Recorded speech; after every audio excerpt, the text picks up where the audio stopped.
Alrighty. Hello, everybody.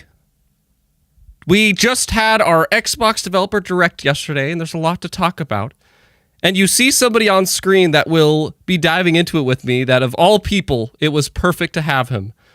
But I first want to do a little introduction, because today we need to talk about, like, the roadmap that Xbox has. Is it finally the time that they've had the dominoes rolling that some people talk about?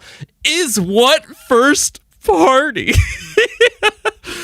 But most of all, who do I have with me? Well, he is someone none other than, he's got a nice little opportunity to talk about that we were just talking about. He didn't get to do on his channel because he had an hour-long preview of Doom: The Dark Ages before even that Developer Direct aired. But he's about to spread his legend across space like he has in his hundreds of hours in Starfield and Mass Effect and on the ground, building way too many tree houses and Grounded. Ladies and gentlemen, we have Colt Eastwood, who has played guitar for over a quarter of a century and about to rip us to shreds. This is Colt Eastwood, everybody. Hello. Yeah. Thank you so much. It's good to be here. It's so true. I've spent a lot of time in Starfield and Grounded and on the guitar. I was playing just before the show. Calloused up. Oh. Yeah, it's been good. Got blisters on these fingers. Yes. Yeah, man. Welcome back. Like, I remember that too. I was like, yeah, he said he'd been playing guitar for a quarter, like 25 years last time I had him on. Yeah. That's wild, man. It sucks. Are you going to do the music for Doom? I should be way better than that after 20 years, but lots gone on over that time. That's for sure. Yeah. Yeah. And Stefan Xbox already says, hey, there's my buddy Colt. Exactly. Welcome everybody watching live. Creature, Supertone, Stefan, Fusion. Thank you, everybody, for watching. We got a lovely conversation today and a good game that, like, I'm focusing now on just trying to kind of have a main topic at hand. And today's topic is the Xbox Developer Direct. We had it, Colt. We did it. Good. And it was the worst one yet, right? I don't know. I mean, this one wasn't... this one was so good. Everyone's giving it an A. And I thought, yeah. That's what I'm seeing. We already knew was coming for the most part. It's just a dang good show. The production values are amazing. The way that they shoot the show with everybody on there, it's awesome. I love it. So I'm excited to check it out and talk about it. Yeah, there's a lot, man, and there's a point that I actually like. It's interesting because I don't know, like there's some things about before this and what people were thinking about, and are we going to be disappointed that it didn't show or them didn't show, and just the roadmap in general. But just quickly want to plug in, again, Colt has a nice news roundup of the week. And again, Colt Eastwood, he is an amazing content creator. I brought you on because you are just, again, in terms of the Xbox scene, notorious, and I freaking appreciate you. So happy to have you, but also plug into just basically sponsors to the content, Capone, Steffi. Guys, thank you so much for supporting on Patreon. And if anybody wants more live streams, feel free to check out Twitch as well. And if you are watching live, let us know what you thought of the show. And feel free to ask us questions and whatnot. And if you want to add a separate topic, maybe we can address Super Chats at the end. We'll see. But there's a lot to dive into in terms of this Developer Direct. And just overall, the first thing I want to like ask Colt is, do you find... We've had 3 of these now, right? We've had 3. Yeah. So how do you feel about the Developer Directs in general? Are you happy that they're here? Do you want them to continue it? Do we need to thank Tina Amini for becoming the new broadcasting director? Yes, Tina Amini is ever since she came on board, man. Anyways, yeah, she started kicking pants around and telling people, hey, we got to be out there. We have so many games and so many things going on that we need to communicate that. And proactive communications is something that Xbox hasn't been very good at. Developer Direct is one of those things where the expectation is in January, we're going to talk about everything that's coming that year, and maybe just right after that. The third one, they've all been really great. Even the first one could, in retrospect, could be kind of rough. They showed Redfall, and I think they showed, I can't remember. They had like a delay that year, 23, 24. 25. No, they didn't. But they did show. No, Redfall they didn't. Not that one. No. Yeah, they had already dealt with the delay, but of Starfield and Redfall. But yeah, the show's been great, and I don't know what team they hired. They're amazing. I'm a production like the video production, you mean? Yeah, like the video production. Yeah, It's what makes everything chewy and tasty when you're watching, like the depth of field, the tracking camera, like while they follow the developers down the hall, and the B-roll that they shoot outside the studio and inside the studio, and they just give you that tone of what that studio is capable of. And you see it in the intro, right? That you're showing. It's fantastic. Yeah. It just kind of gives you an idea that these are the people that make the stuff that we love, and then they get right to the point. They only get about 6 to 8 minutes to talk about their game. So it's a little bit of talking and a lot of gameplay and a little bit of talking and some voiceover. It's fantastic. And I've told people at Xbox, I'm like, you've got Developer Direct at the beginning of the year. In the middle of the year, you have Showcase. And then hopefully you have a presence at Game Awards at Christmas time. But you need one more like little half-size showcase on your docket, maybe in the fall or early fall or early. Well, they used to have remember XO? Yeah, I've been asking for that to come back, and I don't know why they aren't. Maybe they feel like we don't need Dev Direct because we don't need XO19. They've almost dispersed it though, because I was gonna say, like, I think they do a good job of being throughout the front half of the year.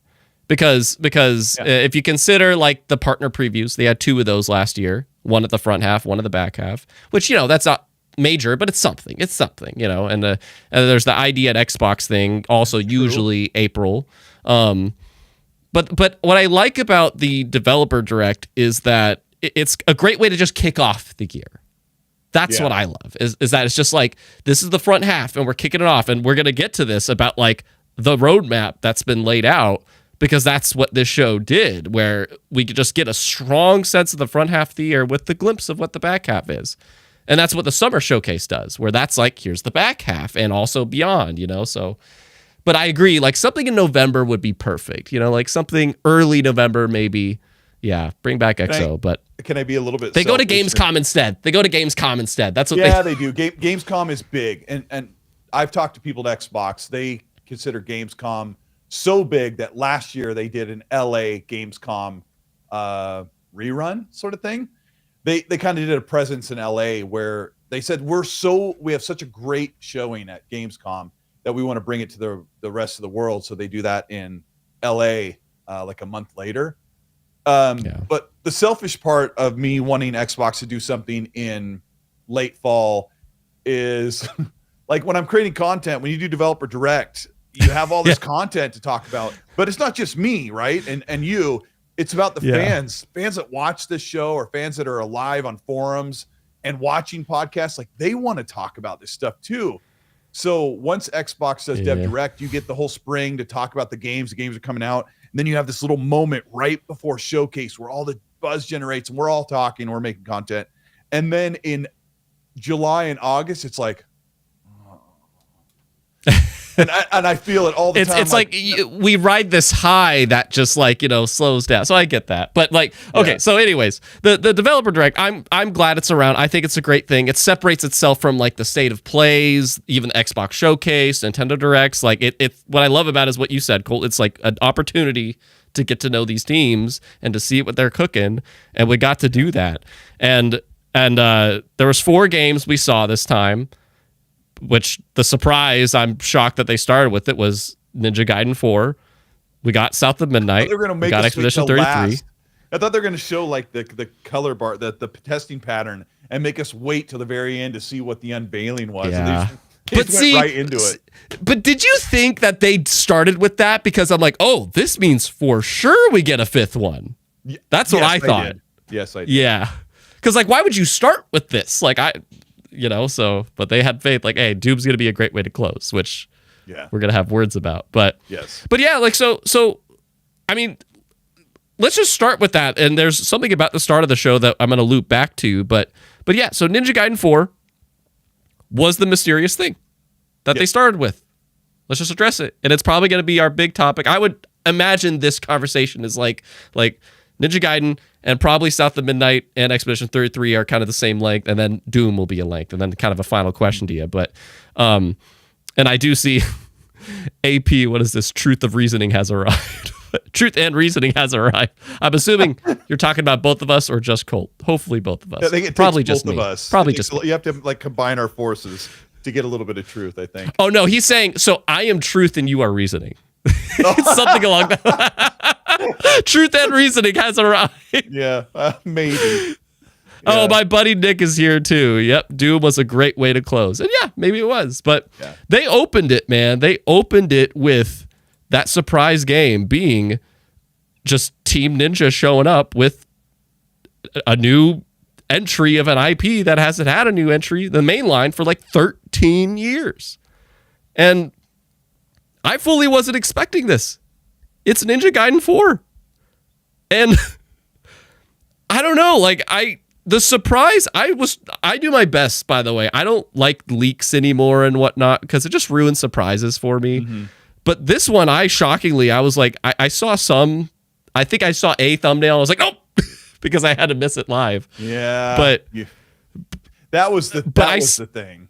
I don't know. And yeah, you might have saw, especially, like you might have just saw things that it's just. Yeah. What I'm saying is I'm glad I didn't get it spoiled, and I was excited about that. Yeah. But I talked to Mag, my co-host, and I said, have you heard what the mysterious game is? And he's like, no. And he goes, well, you're going to hear about it. We're not going to talk about it on the podcast because people want to have that moment. And sometimes since I'm creating content, I don't mind hearing ahead of time. Then I have expectations. Like I didn't want people out there online saying, "Oh my gosh, Banjo! It's gonna be Banjo." Or I was gonna mess with you so bad because I got you before this show. I got you beforehand. I'm like, hey, Friday, it'd be great to talk with you on Developer Direct. And I knew it wasn't gonna be Banjo, but if it was, I was gonna tear you a new one. I would have been like, you talk. I have nothing to say about this child's game. That adults shouldn't play. It just depends who. Instead, you got the opposite thing: blood, gore, and boobs. Oh well, actually, we didn't see boobs in this one, but so much blood. There's a lot of blood. That's so great. Yeah. The sound effects, man. The sound effects. I mean, I've got a couple hours into Ninja Gaiden 2 Black, the remake, and unfortunately, I didn't play those games back in the day. I messed around with Ninja Gaiden Black, the first one, like 4 years ago when it got like enhanced through Back and Pat. I'm like, oh yeah, I always heard about these, and then I would die lots of times. I'm like, I'm done. I'm out. Because I don't have that kind of patience, so I'm playing this one on the. It's fast, difficulty. But it's so fun. So somebody said, like, look, I'm glad that Elden Ring got me ready for this, and I'm just like, it's not the same. Elden Ring Dark Souls, it's like slow, technical, and Ninja Gaiden, it's like fast, you can't keep up, kind of a thing. Mm-hmm. So, but anyway, I was so pleasantly, and on my side of things, I'm very happy that.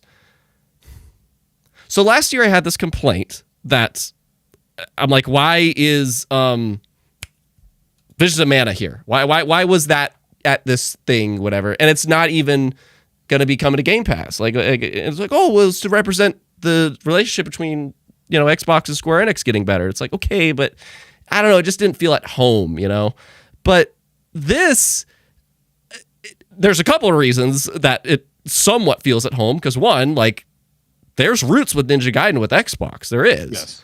Yeah. And as you said in your recent video, I believe, like, they started exclusive to Xbox, I think. I think the very first one was like on the first the OG two, Xbox. I think. Yeah, I think the first one was on the OG Xbox, and the sequel was on 360. But I wasn't anybody really watching know that? that? Let us know.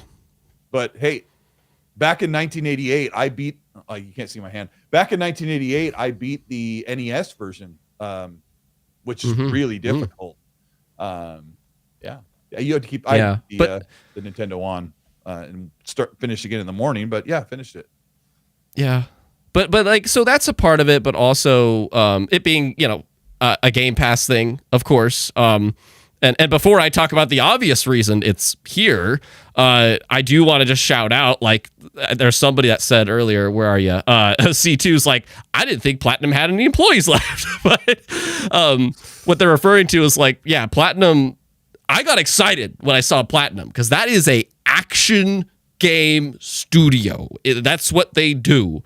And between Nier Automata, Bayonetta, Astral Chain, and this gameplay is Platinum to a core. And it's such a beautiful idea of a collab too. Team Ninja and Platinum, that is a perfect idea for a collab.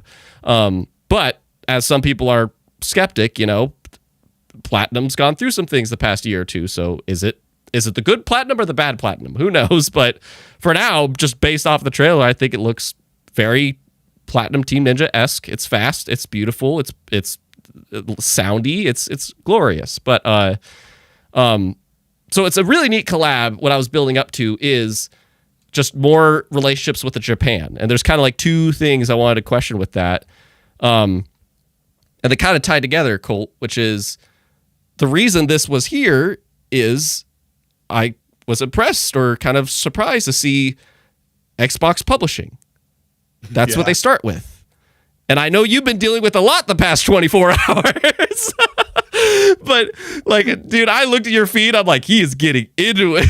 but I was surprised to see that the Xbox publishing, and that led me to believe, oh, what could this be? Because what would they publish?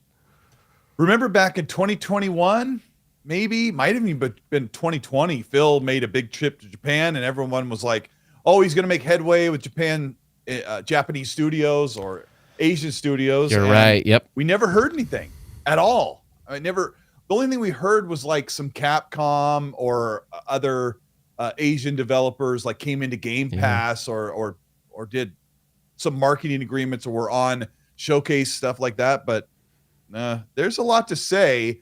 But if things haven't turned out the way they did now, I think Phil went over there to get Ninja Gaiden 4, get the franchise back on Xbox, and it would have been at least a timed exclusive, if not a full exclusive, but probably a timed exclusive. But things have changed quite a bit. Yeah, that's a good point, because maybe at the time it was, but as you said, maybe after Activision or whatever, things changed. But there is kind of, I don't know, it might tailor to a question at the end of the show, but what was interesting is at the start of it, they had I thought it was interesting, like, not only do they start with Ninja Gaiden, but they started off with a really interesting text that, like, I don't know, I'll probably say it for later, but I'm just going to tease it, it just says here, all games here support Xbox Play Anywhere, Xbox Cloud Gaming, buy it once, play on Xbox consoles, and the app on PC, with cross saves and cross progression. And I think that's like, I think there's kind of a bigger picture talk to have later about this, but that's I think maybe that's people realize they don't it is understand. Because that's the thing. Like, this could have Xbox publishing, which makes it first. Let's talk about it for a moment, okay? Because so basically what I'm referring to, if you're watching this, there's been some hubbub on Twitter. It's not X, it's Twitter. Yeah, but I refuse to call it X. I will never call it X. No, we're talking about Xbox right now, but we're not. No, but anyway, but yeah, Colt's been in some back and forths with some folks that are just like, this is not a first party game. Like, this is a third party thing that they just got to market. But as you've already pointed out, Colt, the definition or whatever, and what Aaron Greenberg, Phil Spencer, and just what they define, it's like, if we funded it, Insomniac, so many people, If health is basically, if this isn't first party, because that's the thing, Xbox is publishing the game. Yep. They're collaborating with Koei Tecmo because it's their IP. It's not They're an IP they own. They're funding the development as well. I mean, Yeah. I would assume that Platinum Games and Koei And maybe that was part of that 2021 meeting you said. Maybe that was a time. I mean, the way that Aaron Greenberg described it, it doesn't sound like Platinum Games is like, we'll pay half, and Microsoft, you pay half. No. Phil said, we want a Ninja Gaiden game. We're going to publish it. So they're footing the bill, and a large chunk of that money will be going back to Xbox. And then the rest goes to the devs. And I'll give some defense to C2 here. It's a second-party game. There's a difference between this and Halo or Stellar Blade and God of War. So if the term, and this is where we might have a disagreement, if the term second-party existed, then I would agree. Right. I would agree. This is a second-party game. It's not third-party, because third-party means that they're... This could get really boring and dull for some people who don't care about the argument, but this will make it really funny. People say it's a second. I'm giving you an outlet, man, because you've been at it for like 24 hours. I mean, I woke just up for a this bit. morning. There was a little bit going on last night where I'm like, no, stop, no, knock it off, quit insulting me. I woke up this morning to hundreds of replies and harassment and like witch hunt stuff. So here's the funny part, and this will make it entertaining for those of you watching it. Hit the like button if you're here, because Keebs is amazing. Second party is not a thing. Second person perspective is not really a thing. If you're talking about second as when it comes to perspective or parties or an agreement, in a book, a second person perspective is the reader, like a choose your own adventure type. If you want to say that Ninja Gaiden 4 is a second party game, that would mean that the only people who funded it and were publishing it was by crowdfunding. So if Platinum Games says, hey, we want to make Ninja Gaiden 4, but we want to make it up to you, the gaming consumer, to make it happen, and it was fully funded by crowdsourcing or crowdfunding, that would make it what you guys call a second party game. I have the quote from Insomniac before they were acquired by PlayStation saying there's no such thing as second party. Our game was published by PlayStation. It's a first party PlayStation Spider-Man game. And that's it. That's the argument. That's it. And you've got Phil and Aaron and the rest of the industry saying, if it's our IP, if it's our studio, or we publish it, it's first party. There's no reason to argue, but I don't need people calling me an idiot, a dummy, or whatever they're doing, on and on and on. It's like, you can insult me all you want. I disagree. That's all. Yeah. But if you believe it's wrong, then just say I disagree instead of you idiot. Or just say, hey, I have a personal definition that I use, and that's fine.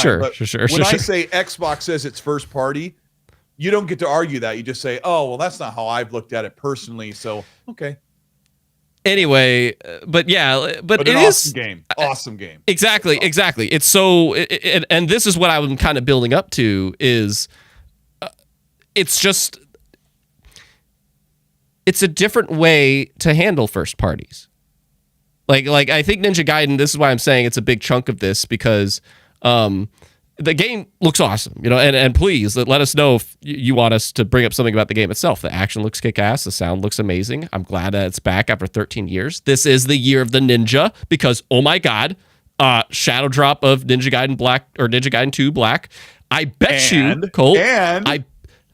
And there's the Ninja Gaiden side scroller, like pixel. Ragebound. That's what I was going to say. Yeah. Ragebound. Yeah. And I bet you, I did this in I did like a timeline prediction video. I predicted that's going to launch in the summer and it's going to be a Game Pass thing. I am confident in this because I think that's going to be announced somewhere. That's going to be a nice get. And that'll be a nice thing for Ninja Gaiden 2 Black. Start of the year, middle of the year, here's Ragebound, end the year with 4. And but I bring this up because Helldivers 2, Rise of the Ronin, also by Team Ninja, and many others, those are examples of PlayStation published games, and that's what this is. But what do they do to make it kind of definitively theirs? They do the thing of exclusivity, which cool. That works for PlayStation. And what Xbox's strategy is our thing. If we publish it, that means it's Game Pass. And there's kind of a big conversation with that maybe we'll get to.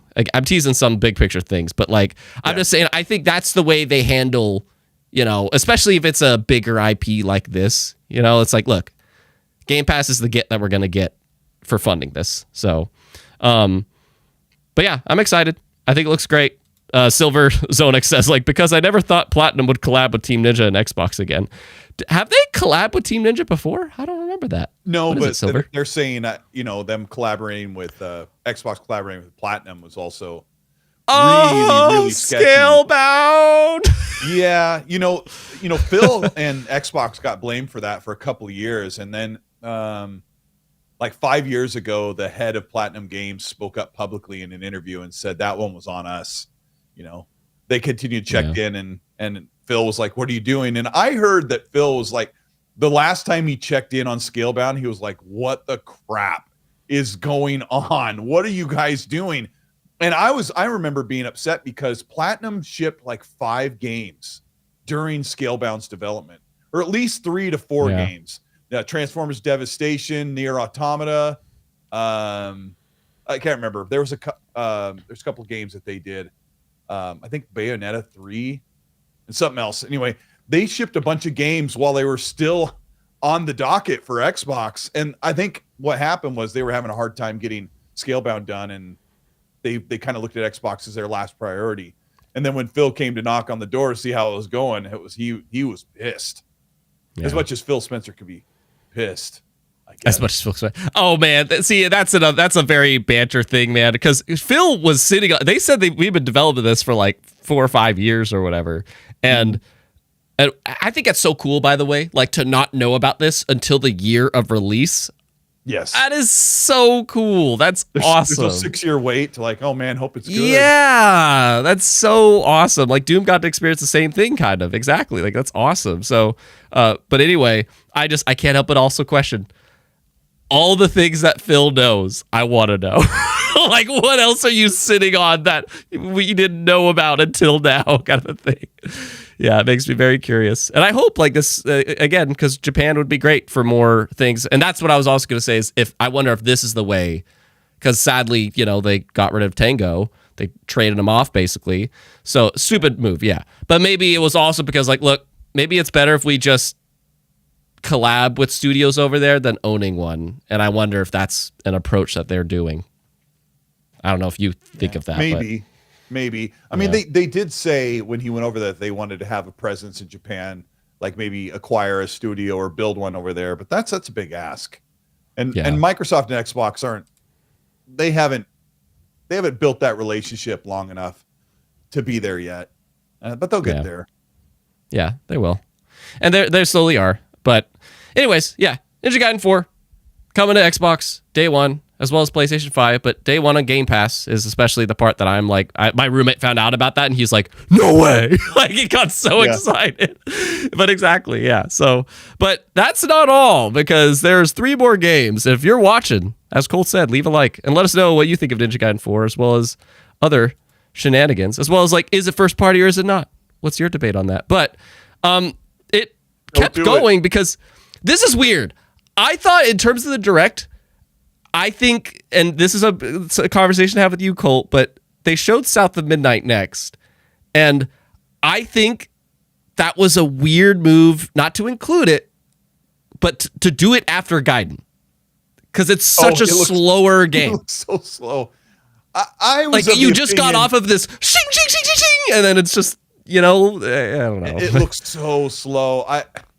I think South of Midnight will be pretty good, but I also didn't think they needed to show it again.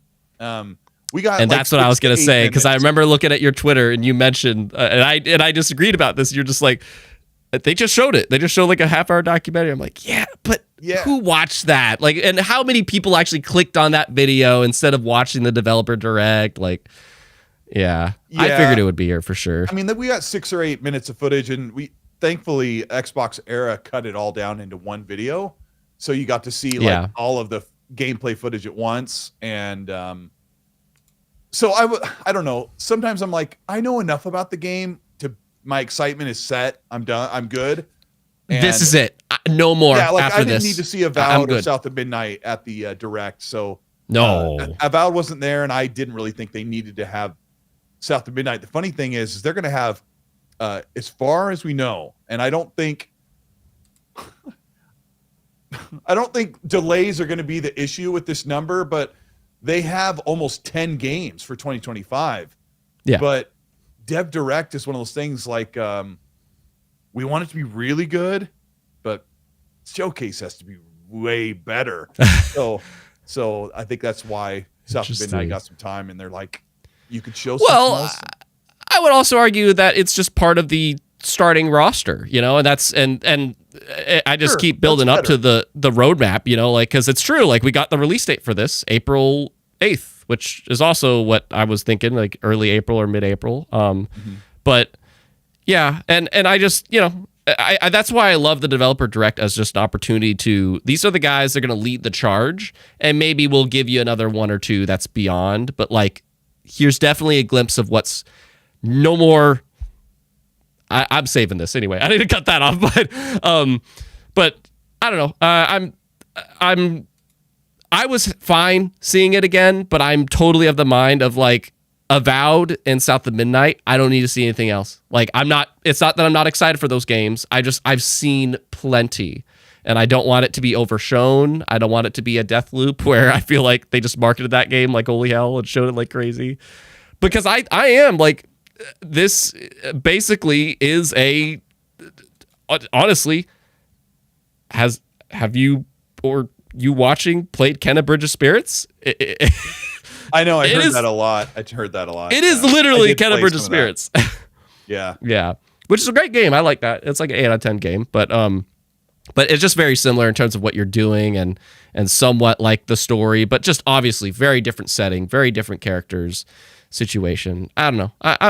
I'm rooting for it, but I just thought it was weird to place it after such a fast-paced action game that's a big reveal. Like, it was just weird. I don't know. I feel like they should have went Expedition and then this, but yeah. I don't know. I don't have much more to add because I'm looking forward to the game, but yeah, just art direction still. I think it looks cool. Yeah, I think it does. I just mirrored my camera. I didn't realize I had to do that. I was backwards this whole time. You're looking at the wrong side of my face.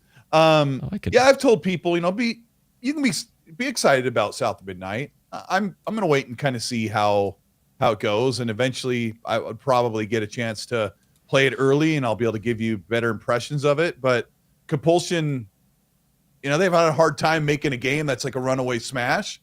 But I think there's some really great stuff here with South of Midnight, and it's still a cool game, even if it's slower. I mean, maybe it's the right speed for me. After playing Ninja Gaiden, I'm like, yeah, it's really high paced. And the reason I'm looking forward to it is because, and there's going to be a moment about this with Doom that I'm going to bring up, but I'm just like, I'm kind of wanting the linear games a bit more. Like, I think they said that you can backtrack and everything, but I'm just like, I kind of just want these games that I just go straight through, experience what the thing is, and maybe there's a reason to replay it, but I just want my nice, sweet 10, 20-hour adventure, and I'm hoping that's what the game is, especially just narrative-driven, and I like the feels, too, so, yeah. I'm looking forward to it, I am. And Silver Zone X, also 2 games from Xbox launching in the month of the Switch 2 Direct. That is true. There's 2 games, Game Pass-wise. I mean, one is not first party, but it is coming to Game Pass, because the other one we saw was Expedition 33. Oh, yeah, that's what it is. Okay. Yeah, that's what he's talking about. Like 2 games in April, because Expedition 33 was the next one. And Colt, what do you think of this game? Because I have thoughts. But okay, interesting. If anybody doesn't know, Claire Obscure, Expedition 33. It's the RPG they showed that's heavily based off of classic JRPGs, but in a French style with crazy voice cast. Yeah, really great voice cast. I recorded my weekly news video last night, and those are different videos where I just turn on the camera and I have like a short bullet, like 4 items, and I just start talking. And I called it an RTS like 5 times in my video. It's turn-based, but I called it an RTS over and over. And then last night when I went to bed, I'm like, I called it an RTS. But anyway, I normally don't play these turn-based games anymore. And partially because I was going to ask, if you do. Yeah, I haven't heard of you doing that. I mean, I used to way back in the day when they were like the in thing, like in the 90s or whatever.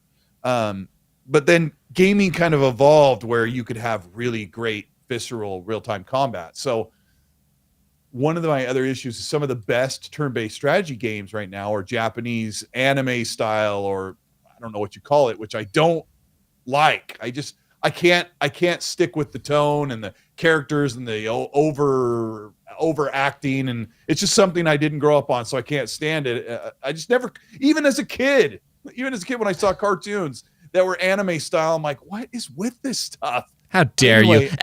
You can't say that you didn't have a Dragon Ball phase. You can't. No. You can't. Dude, I didn't know what Dragon Ball was till I was like in my 30s. Like if you told me, if you said Dragon Ball, I thought you were talking. I probably think you're talking about these little paper card things that people like Pogs or something. Like that was the same thing to me. I was so clueless to. Yeah, I don't know. I just was never keyed into it. But no Banjo and no Dragon Ball. I didn't grow up on Banjo. Sorry, I didn't. That's fine. Yeah. But no, so, and I'm like, for me, Marvel Rivals, there's a lot of people that have been loving that, and I try it. I'm like, it's just not for me, but that's also because like Overwatch didn't grab me. Hero Arena things don't usually grab me, but that's the taste, But I will say, so last week, if anybody watched last week's episode, we did our first time ever. Colt, I don't know if you've played this, but it's so much fun. We did our first ever game of Fantasy Critic. Have you ever done that yet? No, I haven't. It is a blast, dude. Do it with Gaz. Do it with everybody. I don't know. Like, it's so nuts because it adds a whole new layer of interest to the year. Plug into last week's episode. Everybody listen to it. But anyway, but a part of it, you're basically drafting like what you think will be the highest reviewed games of the year, and they're going to represent you as your team. If somebody drafted it, you can't pick it anymore. And somebody drafted this for their team, Expedition 33, and there's a time that you have to counterpick, and you're going to counterpick something that you think won't review that well or won't come out. I, for some reason, counterpicked this, and I don't regret it, because I said, if this does review well, I will be happy to take the loss. I will be so happy to take the loss because the game just continues to impress me. Like, in terms of just Toaster here, Keebs, I think this game looks too promising. At least for those of us that do like the turn-based and stuff like that, because it's clear, and even they say it in the developer direct, like they were clearly inspired by some JRPGs of old for this and the turn-based combat and finding the balance between real-time or just make it strictly just take your time with your attacks or whatever. And the characters, that's what shocked me the most. I did not expect them to get like, okay, we're going to have this story or whatever. Like the number represents who will fade away. I love the hook, man. The number represents how old you'll be when you die, and so it's the maximum age, basically. Yeah, and so if you're older than this, you're dead. Yeah, and then it ticks down, and younger people will die. Yeah, I missed some of this. I was supposed to be. I was working. I just tuned out. No, I was working during the Dev Direct, and right when the Player Expedition 33 segment started, my coworker calls like, "We're having a meeting. I need some stuff," and I'm like, I wanted to say now. Now, yeah. So I did. Yeah, I was on a shoot during the whole thing, so I get you. Listening to it, but yeah. But like, I don't know. I'm hoping it's one of those things that as I look at it, I have a buddy that's all like, I'm not a JRPG guy, but I did this last year. I said Persona 3 Reload. That was like my number 2 game of the year. And I'm not into those. That was my first ever Persona game. I loved it. And this game is just like, all right, let's make in terms of the combat at least, let's make a Persona game with super nice graphics, kind of a thing, but also inspired by French, aesthetics, so to speak. So it's like, I don't know about this. I feel like it could go colossally fantastic or colossally horrible. I feel like this is the Crimson Desert. That's exactly how I feel. Oh. I feel exactly like that. I feel like Crimson Desert is like too. And I feel like this could go horribly right or horribly wrong. Crimson Desert was like formaically third-person action adventure, open world. It's like ticks all the boxes of what people like, and then it flopped massively on its face. But I don't think people were super hyped for or felt really excited about Crimson Desert. Crap, sorry, I was thinking of Atlas Fallen. Yeah, I was gonna say Crimson Desert's coming out. Yeah. Actually, I'm gonna stay with what I said. Yeah, you're right. I'm super excited for Crimson Desert, but I was watching it full screen on my It seems TV, too good to be true. Yeah, and I was looking at it, and I was like, ugh, some stuff looks really chunky and weird. Yeah. And the combat looks so fun. The world looks so big, but that I went back to play Black Desert. I'm like, what the crap? So, but the way the fans are reacting to Expedition that know their stuff, I think it sounds like it's going to be a great game. I don't know how I'm in a Discord group of basically everybody did the fantasy draft last week. There's a lot of JRPG lovers there, and they're like all over this. It's like so even and this is something JRPG peeps know. Like there's a point that they go in the developer direct like, and yes, we have a world map. And he made it seem like it's a big deal, but it's like, that's you speaking to JRPG people, because a world map is like what I can't describe what a world map is, but it's just when your characters are just hovering over the map and going around. And I'm like, that's how you know these guys are just like, they're so into what they're doing and they know what their source is. Like Super Mario 3 world map where it shows you walking. Kind of, yeah, but a bit more like 360 degree kind of a thing, but very similar. Yes, very similar to that. But I don't know. And there's humor too, which I wasn't expecting, and I don't know if that'll work or not, but we'll see. But I don't know. I am praying this is great, but if it isn't, then my counter pick was a good counter pick, y'all. But I saw earlier C2 said this was the game of the show for me. And where is agreed? If there's something, what is Michael saying? Agreed. Wonder if there's something they haven't shown about Expedition, or were you referring to something else? Yeah, I don't know. I'm hoping. Oh, there's there's a clip of it right now. Dang it! No, that was it. The hovering. I don't know. Anyways, but something along those lines. But see, like that's supposed to be the most high graphic world map ever. This is not like free roam. That's just the players are inside the balloon navigating. That's the idea. But anyway, yeah, I'm looking forward to it. It's a great April. You have South of Midnight starting April, and then you have Expedition 33 ending April. Great time for Game Pass. And then the biggie thing that they ended it with, though, and this is where I have a juicy little. I had a surprise to me this morning to learn that Sir Colt Eastwood here apparently got to be a part of the media that had an hour-long preview of Doom: The Dark Ages. Yeah. And which was what, Cole, you mentioned it was like you guys got to talk with the producer for an hour and just everybody took turns answering questions, or whatever you could say, but yeah. Yeah, I could say whatever. They said join us for the early preview, digital hands-off preview of Doom: The Dark Ages. And so they talked to us for just a minute on the stream and then said, here's what you're going to see at Developer Direct on Thursday. And they showed us the whole 8-minute segment. It was awesome. It was so great. And I thought, okay, well, they're going to show this on Thursday. And then immediately after that, Marty Stratton and Hugo Martin talked to us with a live chat. And we wrote in questions. And Ryan McCaffrey and Danny O'Dwyer and some other people in the community wrote questions and asked them about the game. And we'll have this or we'll do that.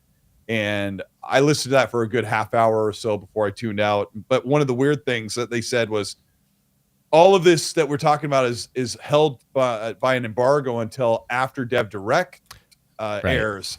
And we'll have assets to you and B-roll after Developer Direct. And I'm like, I didn't think about it till later, but I'm like, I can't really make content on that. I can't sit down at the end of the day or tomorrow and say, let's make a Doom: The Dark Ages video and have it ready to go after Dev Direct and public.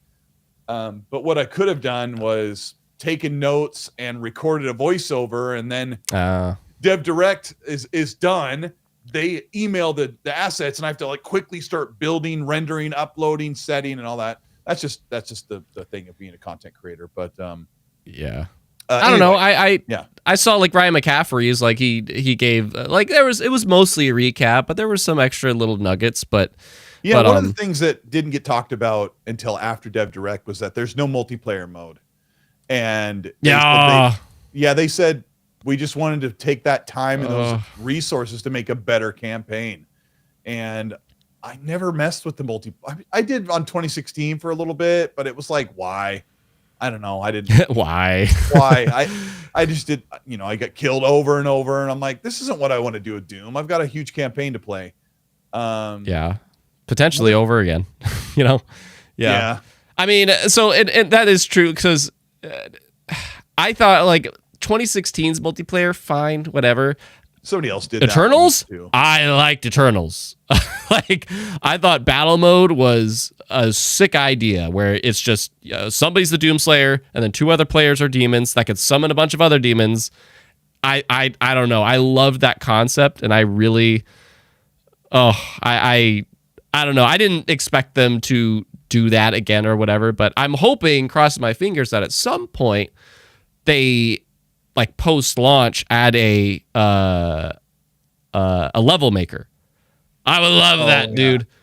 Oh, I would love that so much because that's what Doom... Because I agree, the campaign should be the focus, and that's why I thought battle mode was a good shift because that's where Doom shines, where you're just fighting a bunch of PvE shenanigans. But that's why I like a level maker. I'd be so thrilled if that happens. But but generally, Doom: The Dark Ages... we finally got a full glimpse of it. Lots of gameplay. And a release date. It's coming out in May. And this still is my most anticipated game of the year. Yeah. But I have concerns. And I'm wondering if your preview can potentially quench some of my concerns. Because I did hear some of them somewhat addressed. But the idea of this is that Doom: The Dark Ages, they even say here, I think they're heavily inspired by like the first Doom, Frank Miller's Dark Knight or whatever, and 300. They want you to be a tank this time instead of the absolute acrobatic slayer that you were in Eternal and the run and gun that you were in 2016. And that's very true to the original OG Doom. The OG Doom was like, you're just feet on the ground, you're just strafing, dealing with all these enemies. Deal with it. I like the run and gun, man. I do too, but I'm also a little bit concerned if they do that again, it'll just feel like a reskin of Eternal. True. And honestly, I'm really glad they're getting rid of the parkouring system. Me too, by the way. The gauntlet jumping stuff was so frustrating. There were some times where I'm like, do I even want to finish this? Remember the level that had the fire sprinklers it was like a hellscape. They tried to make Doom a platformer. That's why I tell people I like Doom 2016 more than Eternal personally, because I like the story of Eternal more and the presentation maybe more, but just the gameplay of 2016, I was all over that. And that's what I mean by the run and gun. But I agree, I didn't get the platforming stuff out of here. Fast. Yeah. He said you're still fast. You're just more like a tank, and instead of trying to dodge everything, there's that system where you can, if it's green, you parry, can use your shield. Yeah. And I don't know, but what cured me, admittedly, I felt that way the whole time watching the gameplay, and I'm like, I just feel like it's fine. I'm gonna enjoy this regardless, and I'm sure Doom is one of those games that it looks kick-ass, but when you're holding it, it's a different story. I feel like when you actually get in the motion, the dance. The dance, I need to get more ammo, so I need to do this, and I'm playing that's what I liked about Eternal actually was the dance, and so far this game, I didn't quite feel that because again, the idea is that you are pushing through everything, but my fears were kind of quenched when they had the difficulties. They had all those modifiers, and then they were like, if you want it slower, go down 50. If you want it faster, go up 50. And when they showed the up 50, I was like, that's it. That's the one. That's what I want. The up 50 one. It looked like the pace that I wanted. So, but that's what I mean. Okay, that's for Tony right there. But Yeah, so I was happy about that, but I don't know. So the tankiness, does that kind of excite you? Because I agree, it's different, and for that I respect it hardcore. Yeah, I'm fine. I'm up for it, and if it feels slow, I'll go in that setting, just speed it up a little bit. Yeah, I think it's cool. What do you think is the actual biggest concern that I have? Do you have a concern? About Doom Dark, I want to say Doom Eternal, Doom Dark Ages? Yeah. No, I mean, it's linear, but it's got big wide open spaces. The Titan, wait, did they call it Titan? It's a different word. That's the like Titan. Okay, I forget, whatever. but you're talking about the mech. Yeah, the Titan mech, like, it's not just a one and done. He said you get in the mech and it has like its own level up and ability system. They let you use it a few times during the campaign. The dragon, you're allowed to you fly the dragon around in different missions. You're there to use it. It isn't like Indiana Jones and the Great Circle where you do this flying segment and it's over in 5 minutes. Mm-hmm. You know? I was very happy to hear that. Those are not one and dones. Yes. Yeah, that's cool. So yeah, I think it's gonna be great. You still have the same, like, the color key card system, and I don't know what else to say other than everything you loved about 16 and some things you loved about Eternal. It's probably all going to be there, and it just doesn't miss. They don't miss. Hopefully they don't. No, they don't. So, but this is what the concern I have, and that I know based off Ryan McCaffrey's preview, you could maybe speak to this, is they said, like, our focuses is the combat, the story, and the exploration. I don't want another Halo Infinite. Oh, okay. You know what I mean? Like, I go through Doom to just rip and tear through this landscape of a level, but I don't want to, like, take forever to get through one. Gears 5, I don't want a Gears 5, like, that's, I don't know if you like that, like, please defend it, but, like, just for Doom, I just want to go through it.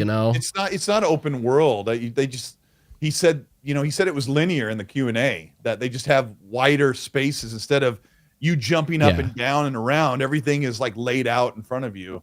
So, but you get to choose. See, that's the part. You get to choose where to go. That's what he was saying, at least in the direct. Like, you choose, do you want to go to there? Do you want to go to there? And I think he literally uses a line, and when you're done, I might even be able to find it, then you'll want to go back to the gate, because then you have another fight coming. He said that, and I'm like, that tells me that I get to choose which of these that I must do, and then when I'm done with them, I have to go back to this spot to trigger the next story part. I don't know. It worries me a little bit. Like, I'm sure it's gonna be fun, but I am learning I don't like the sidetracking. That was one of my issues with Indiana Jones. I just wanted the story, and I don't want to get so sidetracked when I'm experiencing the story. But it's optional, it's optional. Yeah. So I don't know. But that's what I mean about the Halo Infinite thing. I just want a straightforward campaign, but that's me. I don't know if anybody has thoughts on that, but yeah, but he spoke on that, I think, right? I did in my video. Do you remember if they brought that up in the preview?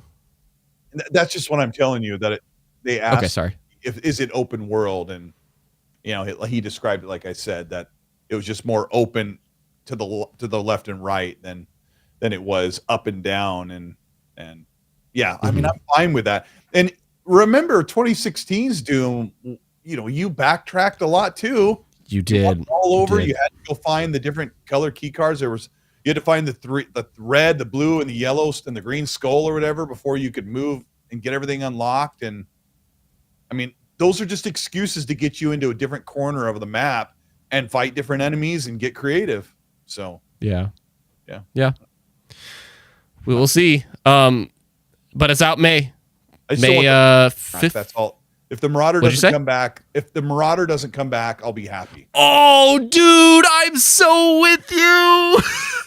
The Marauder is. There's so many people that hated that in Eternal, but the Marauder was such a rival. That's what he was. He was a rival. Difficult. Yeah. Like, that parry window is like, you have to be at the right distance. I could only beat him with the shotgun. I couldn't do the parry and a return fire. Like, I had to do. Have you seen the thing where it's like they rotate the rocket shotgun. They do the rotate. Yeah. But you know what? That parry system, that was getting you ready for Dark Ages with the shield. They're like, let's get them ready for our shield idea. But yeah, I'm gonna miss the Marauder for sure. Like I love that, especially if you see him in the mix of a bunch of enemies. It's like I can't deal with him while all these other people. Oh, sorry, last thing. Because this is still, even though I have concerns, it is been and still is my most anticipated game of the year. Glory kills. Oh, right. That's different. That's very different.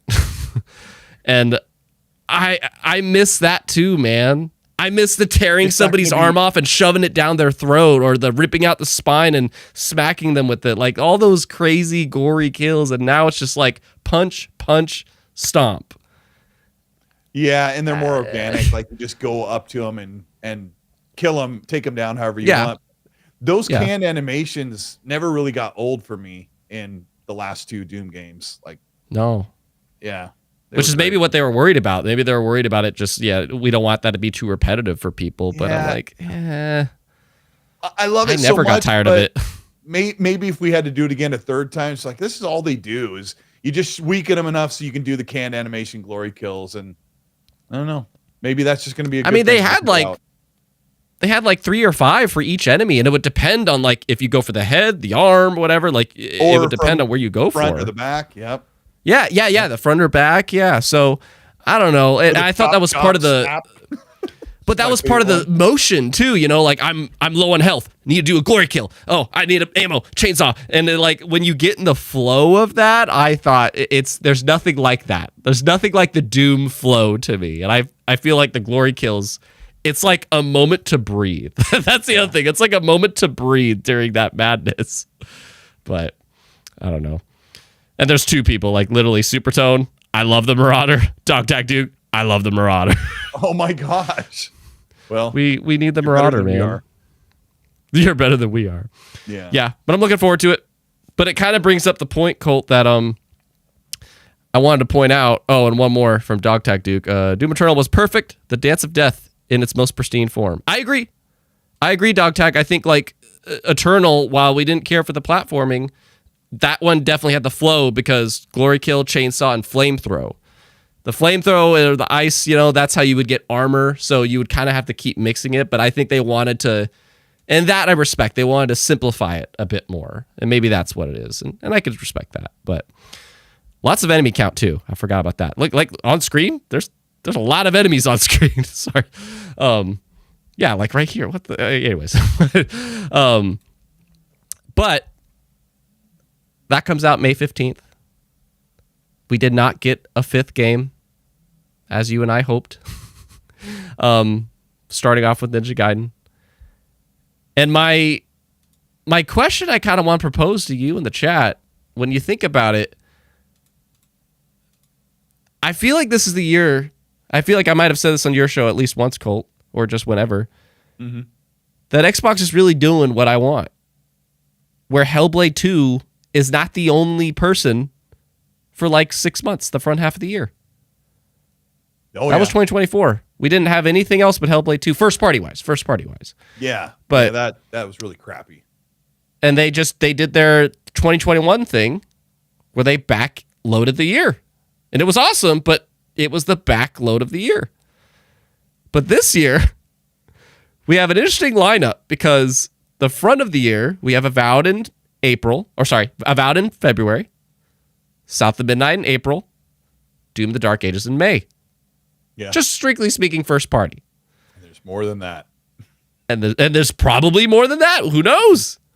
And then the back currently, as you said, as you're foreboding, we have Fable, The Outer Worlds 2, and now we know Ninja Gaiden 4, which is first party. So, oh boy. But that's 3 in the front, 3 in the back. And I think that's fantastic. And as you have alluded, there's probably going to be more. Yeah. And I'm just curious, like if everybody thinks Is this the finally the time of like, what was Matt Booty or Phil Spencer? I can't remember, saying, yeah, we want like a consistent cadence of our major first party releases. 2023 they did good. So they want a AAA game every quarter. So yeah. Which did he literally mean AAA or did he just mean first party? Maybe AAA. Like, South Midnight. Would you consider that AAA or AA? Yeah, they meant big franchise, big game. Okay. Per quarter. Yeah. So Doom: The Dark Ages would be Q1, and then maybe they have something in June. I wonder what that could be. And then yeah, it's a crazy year. It's a crazy year. Yeah. And I see Michael Yankee saying, you're technically right. The fifth game was the Ninja Black game, which, yeah, but you know what we mean, like an actual presentation kind of a thing. But in terms of just like, I just want to shout this out because this is like the roadmap that I've always wanted Xbox to have. And I think 2023, that's why for me, 2023's Developer Direct was still probably my favorite. But that's only because it was it was all the first parties just shining, and it also set up the year that would be, I won't list everything, but there was something within 4 months of each other every time. Yeah. So I'm just excited that they seem to have things lined up well, and there's more that we don't know about. But Colt, what do you think is the first in the back half of what we know? Like between, like, if you had to say between Fable, Outer Worlds 2, and Ninja Gaiden. I'm gonna grab my listing here.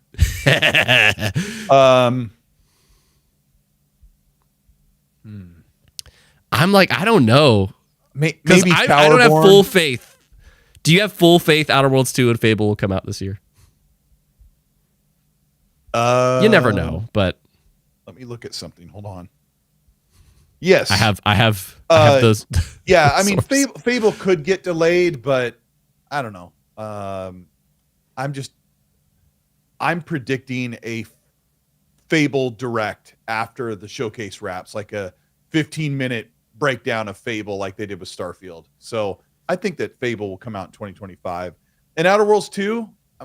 I would think it's almost done. So yeah, I hope that Xbox throws out Towerborn, like releases it like in the summer during the dead time. I don't think that's going to make many waves or going to excite. That's true. Towerborn, forgot about that. Yep. And then which one would be first? I don't know. I'm debating that, man. Outer Worlds 2 is feel probably, like Outer Worlds 2. I feel like, but I think Outer Worlds 2 is going to be like their late summer because no one will release a game in June or July or really in August. But Xbox is going to have to just quit. They're going to have to be bold and just say, we have to release something in August. And they have before. But Outer Worlds 2 would be good to be in August because it can't be in September, October, or November because they have to fit Fable in there. Ninja Gaiden 4 is coming in there in the fall, and maybe Forza Horizon 6, and then Call of Duty Black Ops, or Call of Duty. Does that happen this year? Because, like, I mean, it has. I don't know. It used to be every 2 years, and now it's been. No, it used to be every year. Now it's almost 4 years. Well, no, Forza was. Well, it depends because that's why they have all these different teams cooking at the same time. So Forza Horizon was every other year. They did. Yeah. 2021, 2018, 2016, 2014, or whatever it was. Yeah. So I don't know what's taking so long for the next Forza Horizon. So I fully expected it last year. So we're thinking maybe Forza Horizon 6 gets shown at Showcase and it comes out in September or October. But yeah, GTA 6 is also a big wrench in the gears. What that everybody has to be careful about, and Gears 8 E-Day is also very, very possible to come out this year. And see, that's what like worries me is like I'm not saying I don't want them to have any other games come out, but I like the setup that they have right now. They have like 3 games spread out very well in the front half of the year. I don't want them to just like, because they have this trend of here is September with like 3 first-party releases. I don't know why, but it's like September, they just do that. I mean, my issue is, I'm sorry, as an Xbox fan, you made me wait 10 years for games, and you built up a suite of 30 studios. This is your burden. You have to put out games, and they have to be close to each other. And Xbox has such a variety. This close, though. This close. What? One every month or one every 4 weeks? That's fine. That's with me. once a month. Once a month. Yes. Yeah, and I mean, they're not going to put games 2 to 3 weeks apart, but they have to worry about other partners or other people's games. But honestly, Fable can be 3 weeks away from Grand Theft Auto and be fine. You can launch Fable 3 weeks. Like, let's say Grand Theft Auto's release date is the last week of September. You could come in the first or second week of September and be totally fine. You could go after 3 weeks because you know these diehards are going to beat the campaign in Grand Theft Auto 6 in 3 days or 1 week. So you can't sit there and go, oh, got to be careful with Grand Theft Auto 6. Like, the world will go on. Xbox has so much variety. There are so many games that not everybody is going to play. There's people that told me on my half the people voted in my podcast that they're not even excited for Grand Theft Auto 6. How many people are excited about Fable? Yeah. Not everyone. So you can put that game next to Grand Theft Auto and capture I want to play a fantasy RPG. I don't care about driving around in Florida. And then vice versa. I only care about Grand Theft Auto. I'm fine. I don't need Fable. And Xbox needs to learn this is your burden. You have so many games. They're finally ready. The teams are ready to have their moment. Let them put out their game. And some games or some other third-party games from, let's say Ubisoft puts out a game or EA or someone, they're going to have a big game and maybe it's not going to hit. And Xbox is going to shine over the other ones. It's time. I'm not going to wait because the backlog, like they said with the Valve, that was bull crap. Oh, we're giving you some help with your backlog. I'm like, no. I'm very picky about what I'm playing. I play lots of great stuff. I could have totally played Avowed in November. So that's my speech. I admit, I get it. I get it. I was grateful for that delay because I just felt like they had. So yeah, I think we'll and I very much get what you're saying. But my thing is like I just want at least something first party every quarter, preferably 2. Yeah, like maybe a big thing and a little thing. And so when they just like do what they did in 2021 and last year, where they just kind of stack it, then I almost feel like I can't play them all. You know, that's the other issue too. Is like I don't want to miss these. That's the other part. Is like I don't want them to be like, oh, just play it later. Yeah, but and I'm sure this will be the thing of just like, so your complaint is that they have too many games. No, it's that they put them so close to each other that it keeps adding to my backlog. And yeah, I do see Gaz is here. I'm sure you saw it by now. The guy on the right is the worst. He called me Doug because I have beady eyes, but I have very handsome. Are you talking about the Nickelodeon Doug? Yeah, I look like Doug. Oh my God. Mayonnaise. Yeah. Where does everybody watching feel about that in terms of just the release cadence? And especially, and the thing I definitely agree with Colt is that, you have this many teams, you have this many studios, you have this many IP, you absolutely should be in that, like, just chugga. Hey, and that's, Xbox we're seeing it now. Xbox is the major, they're becoming one of the biggest publishers. They're going to have the most games. They have so many games that the PlayStation fans have such a light year that they're going to be leaning on Xbox to provide them great quality games to play. So if you're Xbox, you can't sit there and go with, like a wilted flower. You have to say, we're here. We've got games. Here they are. Everybody eat them up. Come to Game Pass. Play them on PC. Play them on the Nintendo Switch 2. Play them on Xbox. Play them on your Ouya. I think they need to be bold and say, hey, we're here. We've got games and move out of the way because it's no longer waiting for games. I'm so sick of it. Because I've been talking about and we're not anymore.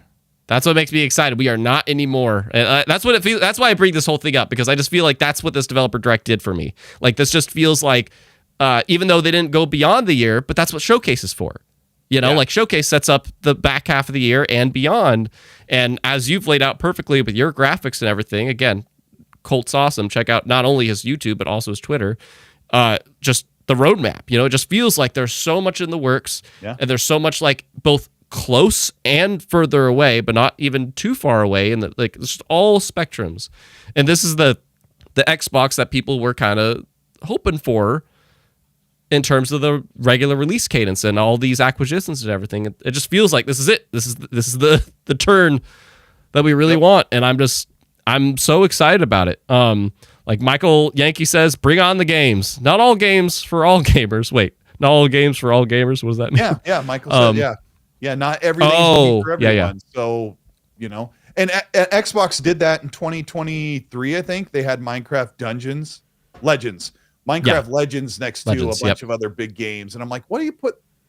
But then, a friend of mine, I think it might've been Rand, was like, there's people that are going to like that. And there's people who don't care. So get the game out there. It's not going to step on anybody's toes, but that's my message to Xbox. If they're ever listening, like, this is your burden. Just put out your game. Just get them, shove them in there. And, it's like random. As long as they're finished, as long as you and I have talked about that before, absolutely. Or I remember, like just release it feeling finished. Yeah. I remember talking about that.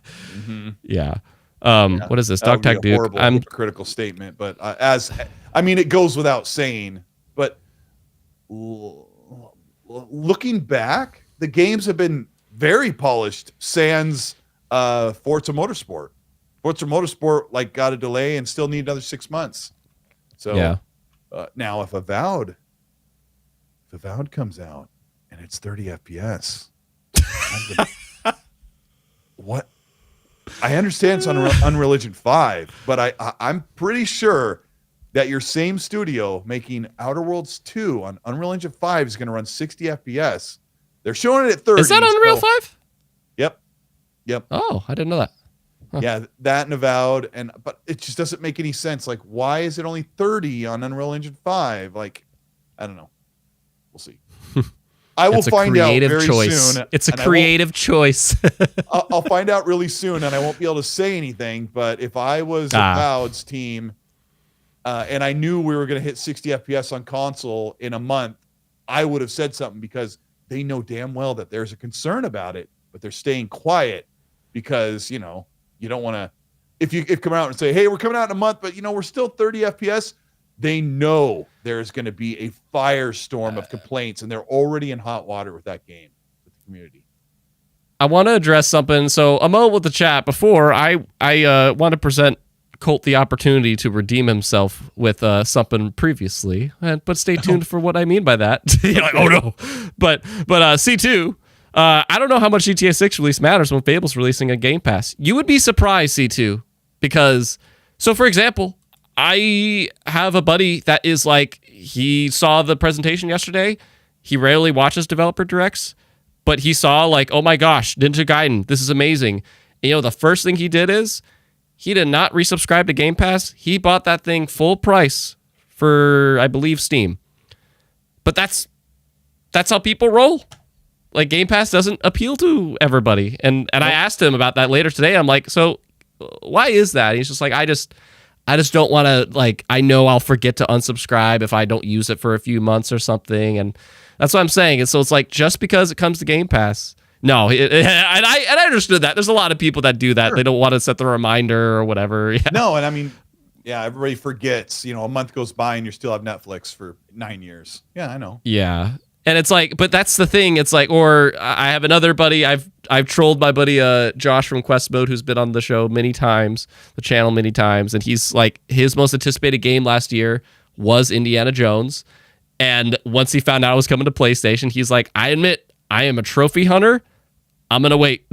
And then I'm like, all right, man. So you never know. That's just what happens. And I don't know. We'll see. I would still love to know, and I think there was a report of this, how many people played Black Ops 6 on Xbox compared to other platforms.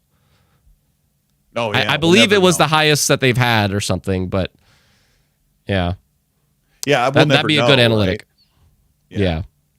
Yeah. Because they don't give those numbers, but as far as I know, they had some big boosts of active users and revenue and stuff like that from and an increasing Game Pass did not thwart that. Yeah. We did not forget about Clockwork Revolution Silver. We just we got it revealed Was that last year? It's probably coming out in 2026. I mean, we've already seen gameplay in 2024. I think so. Is it 2024 showcase? Or is it 2023? I think it was 2023. I think Clockwork got... Yeah. Keep that in mind. In 2023, they showed us 20-some seconds of actual gameplay at 60 FPS. So you can assume they're ready to release that game in a year or two after that. So I think Clockwork is in 2026. I fully believe next year's showcase is going to be insane. I think next year's, but Danny, passion, slow down with the ads. Look, I love Game Pass. Like that was the other thing about this developer direct. I don't even care if I sound like a shill. I freaking love Game Pass so much. I'm so excited because I want to play all 4 of these games, and each 4 of them alone collectively is like the price of Game Pass for a year. So I'm totally fine. And Eternal Strands comes out the 28th. Looks fun. Yeah, it looks cool. I will see. I think the concept, the mechanics of it look cool. Yeah. Oh, and one more dog tag. It's tough to bounce between different platforms. It's tough to bounce to different platforms anymore. I've been on Xbox since 2005. If a game is multi-platform, I'm getting it on Xbox. I'm sure it's reversed for many. Yeah, exactly. It's very reversed for many. Like, it's just people have their preferred platform. As Phil said, like they lost the worst war or generation to lose because that's when people really got entrenched. You know, his interview with Danny and Paris is up like now, and I've seen a couple quotes like Phil saying, Phil saying things like the console and the hardware is still important and integral to the brand, but their games are going to go on Nintendo Switch and not just PlayStation, and they're just going to provide games for everybody, and people are going to be funding the Game Pass model. He didn't say this, but people are going to be funding the Game Pass circle and the Xbox Game Studios push, and it's just a different situation than we were in before, because I really have thought about a lot, like Xbox is going to be putting out 8 to 10 big games every single year moving forward. And last generation they had 4 studios and 2 of them made Forza.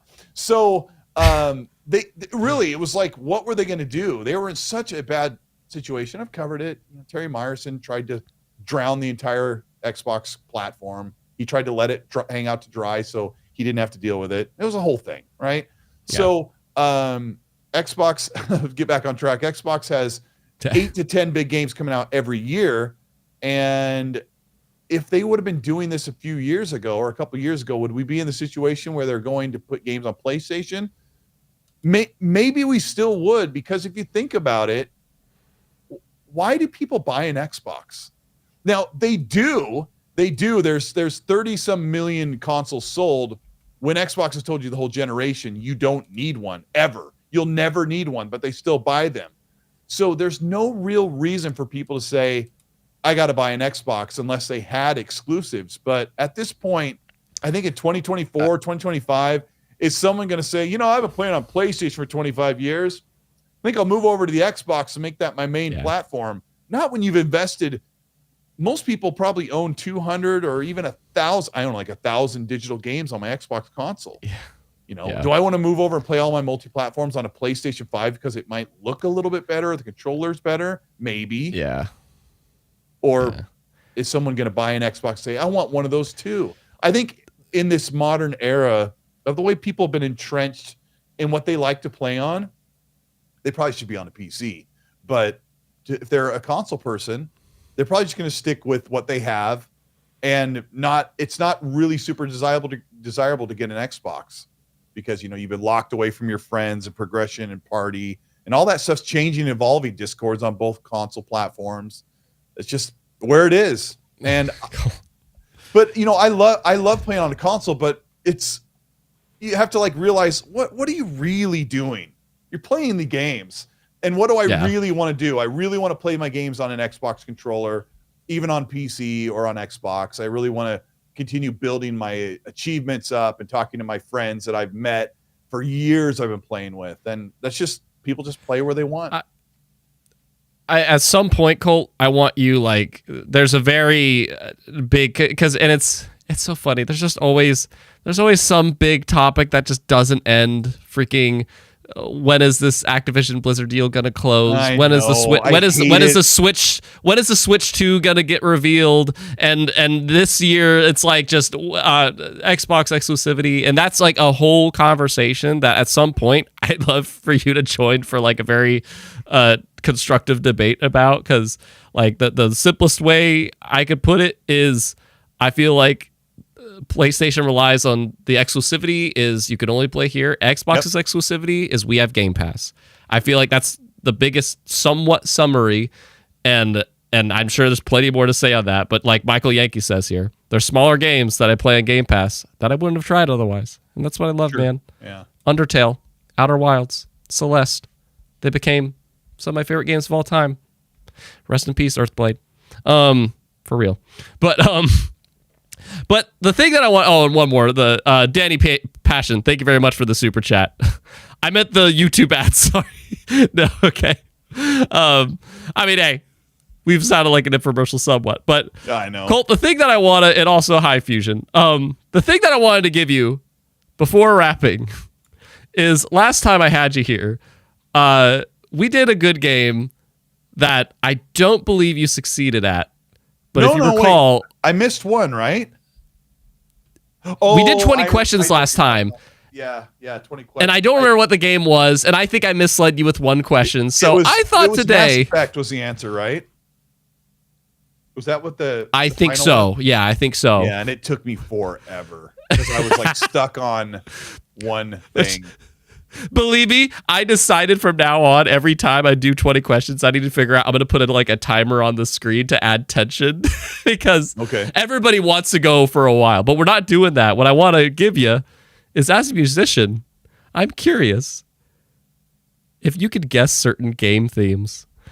Ladies and gentlemen, we're at the point that we are going to do a neat little good game to end this very lovely conversation about the Xbox Developer Direct, where I'm going to pose, we'll say 10 themes, so it'll be pretty quicker compared to the 20 questions thing, of can Colt Eastwood guess these game themes? Okay.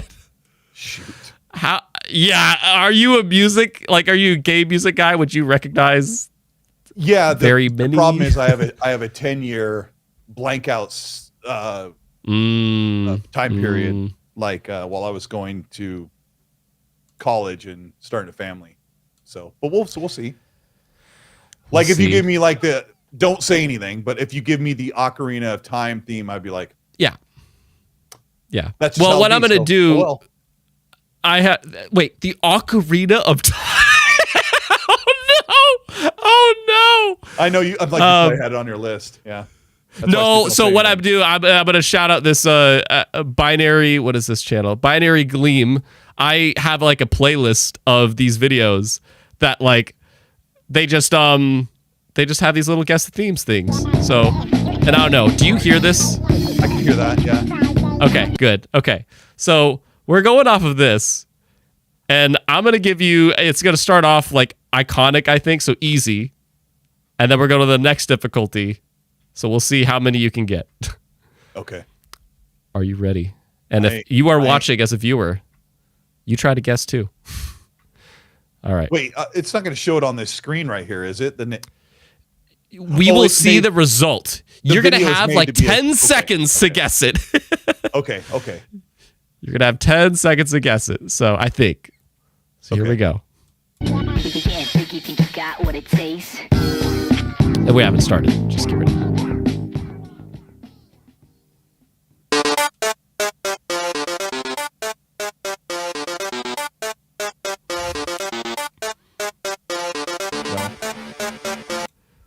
You don't know it? That was the last 10 seconds. I don't know it at all. No. Do you know what it is? It is. I do. And by the way, I haven't seen this video in like ever, so I don't remember what the songs are. I just bookmarked this because I remembered like, oh, this is a good one. There's a lot of like diverse themes in here. So admittedly, that makes it harder. Maybe I should have picked something more iconic, but it is Undertale. Oh, okay. Yeah. I didn't play it. My kids did. Yeah. Oh, that's cool. It even shows like where it comes from. That's cool. Yeah. This is when you fight Sans. Great game. Super great game. Yeah, my kids love it. All right.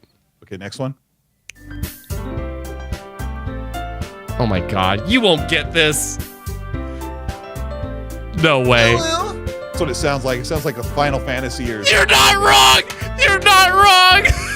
Doki Doki Literature Club. You're not wrong. Who the freak is playing? No, I'm just kidding.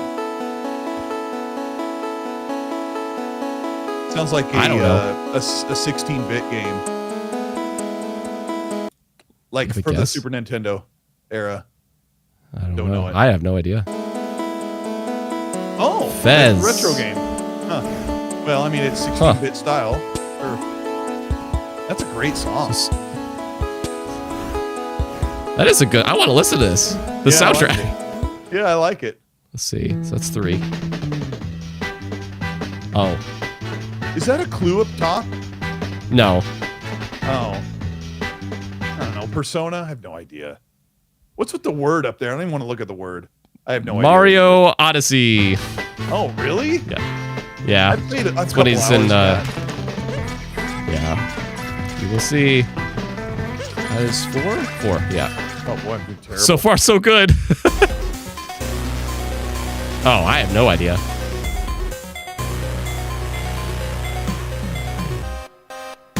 Yeah, I have no idea. No. Oh, God. Oh, great. Gas plays that. Does he really? Yeah, Pony Island's his favorite. Oh. That is a good clip. Somebody, please. Okay, I know it, but I don't know if you will. Oh. Sorry, it sounds like it. I already got it wrong. I don't know. What is it? What did you say? I said it sounded like the beginning of Mortal Kombat, but it sounded like a weak No. version. What is it? Ace Attorney? No, yeah, Ace Attorney. Or Phoenix Wright. Yeah. Same thing.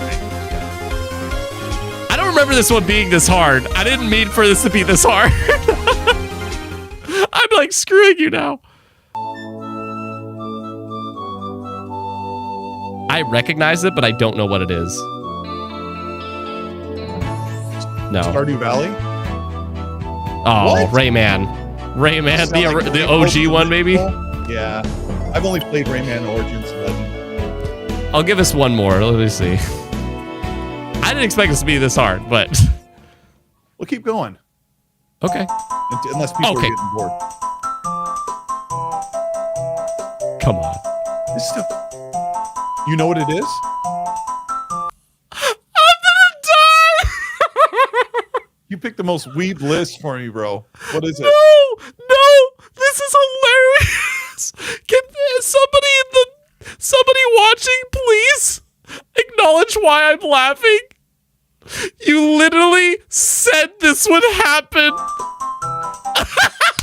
Ocarina of Time. You literally said this would happen. Yeah, I would have no clue.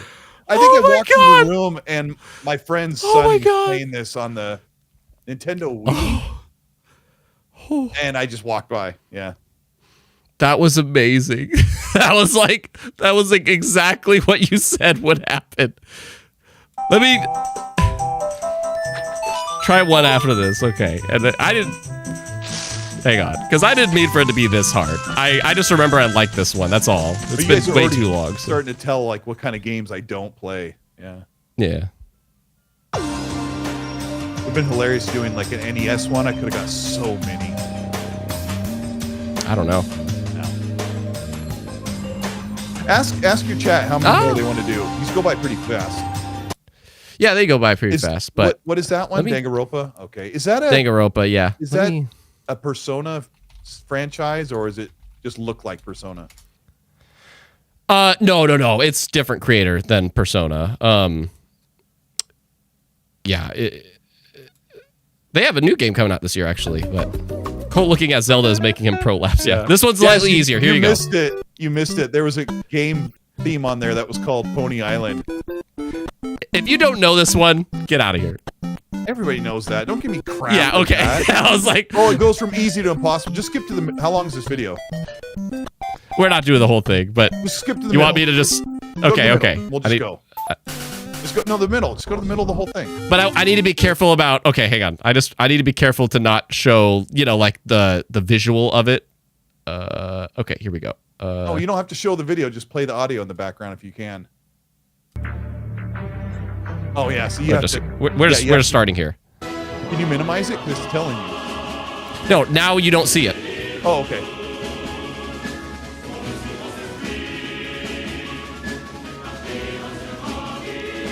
Super Smash Brothers Brawl. Oh my gosh.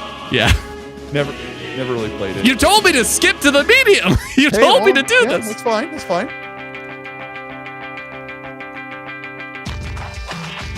I don't know. Oh. You know what it is? Oh. Oh, dang. I wouldn't have got it, but I just, yeah. Okay, come on. Uncharted. Nice! You got it. It's it sounds like, I mean, they all have the same theme, roughly, right? Exactly the same. They've got to be slightly very. They're slightly, yeah. But they just, they probably just brought up the OG one. Yeah.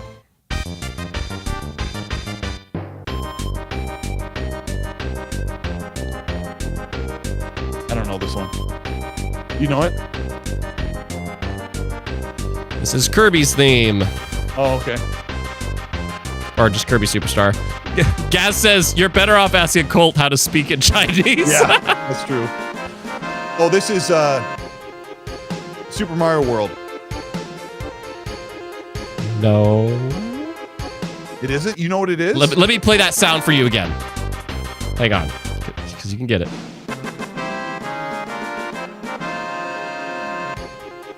That's like one of the most iconic victory sounds ever. It's not from the Super Nintendo Super Mario Brothers? Final Fantasy VII. Oh my gosh, it's so... Okay. I don't play that either. One more. Last one. That's from the NES. You know this one? I think. Oh my gosh. Oh my gosh. I'm going to say it. Punch Out. Oh, Mega Man 2. Mega Man very much. Do another one. One See how addictive this is?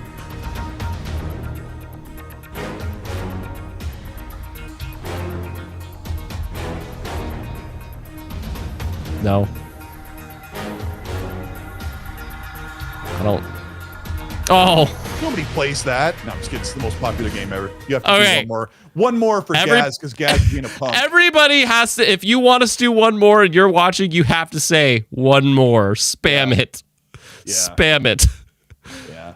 Oh, because clearly if this was a face-off, then, but which one? You got Uncharted, you got yeah. Now Gaz calls me an uncultured swine, but when I was a teenager, I wasn't playing. I was playing like Contra. I was playing Mike Tyson's Punch Out. I was playing Ninja Gaiden. I was playing all these cool games, and when I saw those other games like Dragon Warrior and Final Fantasy, I was like, oh gosh, no thanks. Even when I was a young gamer, I just didn't like that stuff. They said one more. 7 more. I see 20 more, 1 more, 7 more, 69 more. Gas. 1 more. All right. Keep going. 1 more. Ready? 3, 2, 1.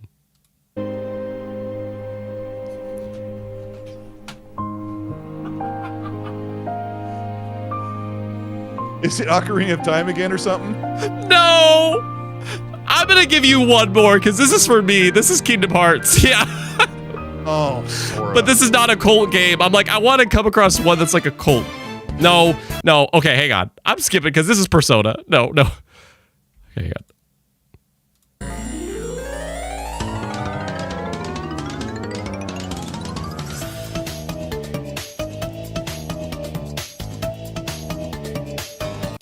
Crash Bandicoot. Okay. Oh, interesting. Devil's Game, and gosh, they paid the price. Cuphead. Yay! Yay! That's what we'll end with. Okay, ladies and gentlemen, that was Colt Eastwood. Good job. Gaz is like, I knew it was Kingdom Hearts just purely out of Kibiji's reaction. Yep. I was about to run and grab. I was going to grab the Keyblade, and I was like, this isn't fair. This just isn't fair. Cass is so mad at you.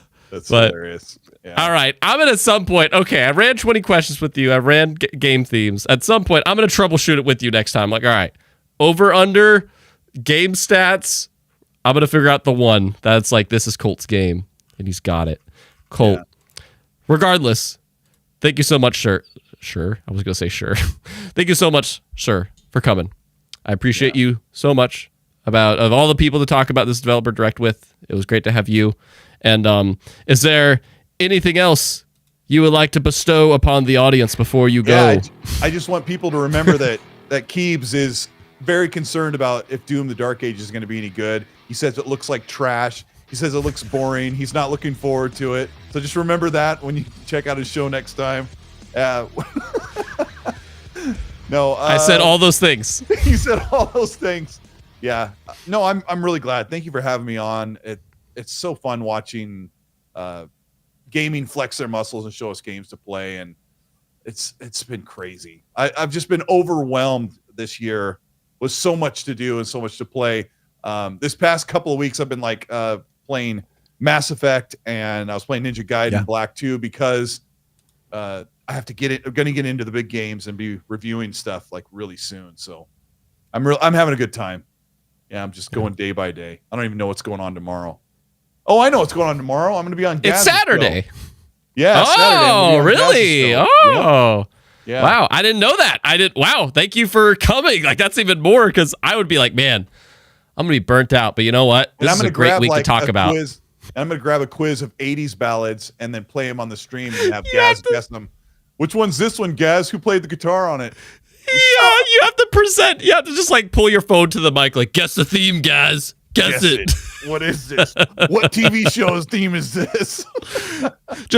I'll just send you this video and be like, all right, this is the same video. You deal with that. Yeah. But thank you so much, Colt. I really appreciate it. Ladies and gentlemen, this has been Colt Eastwood. Amazing channel. So happy to have had him. And this has been your boy, Samurai Kiba. Talk about the Xbox Developer Direct. Next week, I would love to just have a lovely hangout with you. I think that's what we'll do next Friday. And I don't know, just because I appreciate you watching and I want you to feel like you're part of the show. And that's what we're going to try to do next week, as we have maybe a calm week. But until then, I'll see you later. Be keep your be awesome.